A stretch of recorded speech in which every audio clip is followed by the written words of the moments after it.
Karena yang namanya nasab itu yang tahu ya yang bersangkutan, yang tahu yang bersangkutan.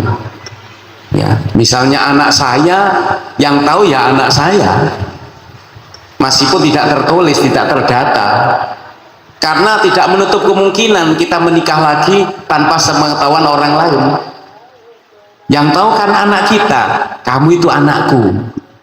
Kemudian dia punya anak lagi, kamu itu cucunya dia. Terus begitu, meskipun tidak terdata.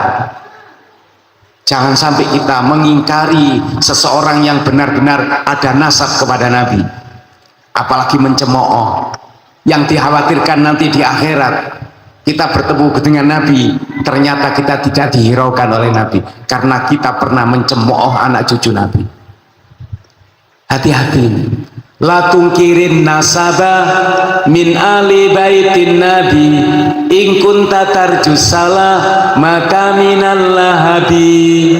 Jangan sekali-kali kalian mengingkari nasab ahlul bait kalau kamu ingin selamat dari api neraka.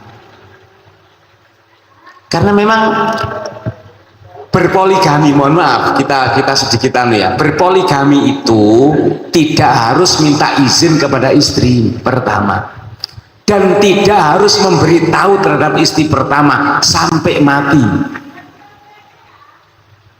Baru dengar toh?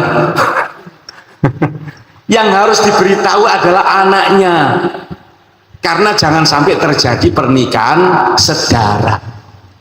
Misalnya saya menikah lagi, tapi saya belum menikah lagi. Oh, mudah-mudahan. Kemarin ada seorang kiai ngomong sama saya, Pak Yai, ini istri saya sudah saya cerai mulai 2013, sudah saya cerai 3, dan sekarang minta rujuk lagi. Mestinya kan harus ada muhalil, dinikah dulu oleh orang lain. Saya memohon sekali pada Pak Kiai untuk menjadi muhalil istri saya. Batin saya cocok ini. Tapi kan lihat kondisi ya kan, ya hati ingin tapi sukmo gak ngelawani. Oh gak biar-biar gitu. Jadi begitu. Nggak harus izin kepada istri tua, nggak harus kasih tahu kepada istri tua meskipun sampai mati, karena nggak mungkin wanita itu mengizininya, nggak mungkin membolehkannya. Bahkan kalau kita minta izin bisa jadi kita menyakiti hatinya. Cuma kalau kita punya anak harus kita kasih tahu anak ini dipertemukan di mana, ini adikmu ini loh. Adik dari mana Pak? Ini istri bapak yang nomor 2. Oh, tapi jangan ngomong-ngomong ibumu. Nanti pencaan garik rendah. Nah, seperti itu. Makanya tidak menutup kemungkinan meskipun dari Ubaidillah yang diperdebatkan dalam beberapa referensi kitab-kitab nasab, apakah beliau termasuk putra daripada Ahmad bin Isa al-Muhajir atau bukan. Tapi yang jelas dalam catatan nasab bagi Ba'alawi, beliau adalah putra Ahmad bin Isa al-Muhajir.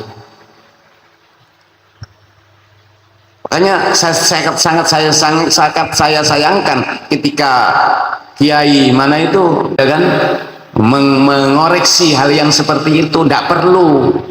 Toh kalau keliru resikonya sendiri. Kalau mengaku sebagai anak cucu Nabi tapi dia bukan termasuk cucu Nabi, ini bahaya sekali loh. Wa man da'a da'watan ya'lamu bil kadhibi bi ghairi walidihi fil far'i wan nasabi. Barang siapa yang mengaku-ngaku anaknya seseorang padahal dia tahu kalau dia bukan anaknya, fal jannatu mahrumun lahu min kulli babi wa yalqi minar rabbi fis sukhti wal ghadabi. Maka dia tidak akan masuk surga dan dibenci oleh Allah, apalagi ngaku-ngaku sebagai anak cucu Nabi. Ya, anak angkat itu begitu, tidak boleh mengaku-ngaku saya anaknya orang ini, sudah disahkan dalam pengadilan, tidak boleh. Ngomong aja anak angkat, bukan anak kandung.